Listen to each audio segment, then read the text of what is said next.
First of all, we conduct the classification of ground points. There are two functional buttons that can be used to achieve this. Click the Macro Command Operation button. We select Ground in this command, which can classify vegetation and ground points.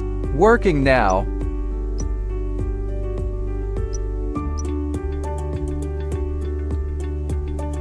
It's done.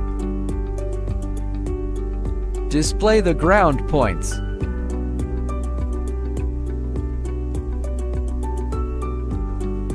Now we enter the terrain module to create a DEM. Select the ground points that were just classified. Of course, it can also be created through the tin.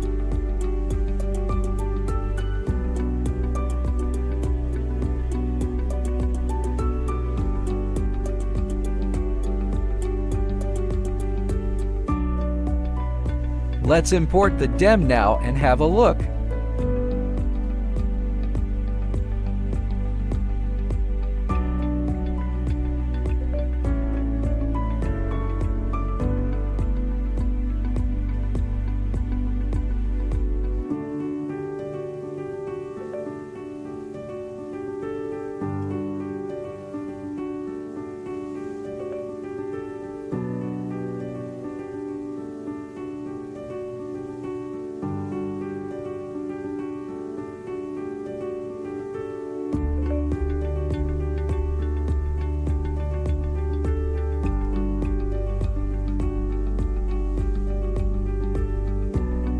You can see that the ground elevation is clearly presented.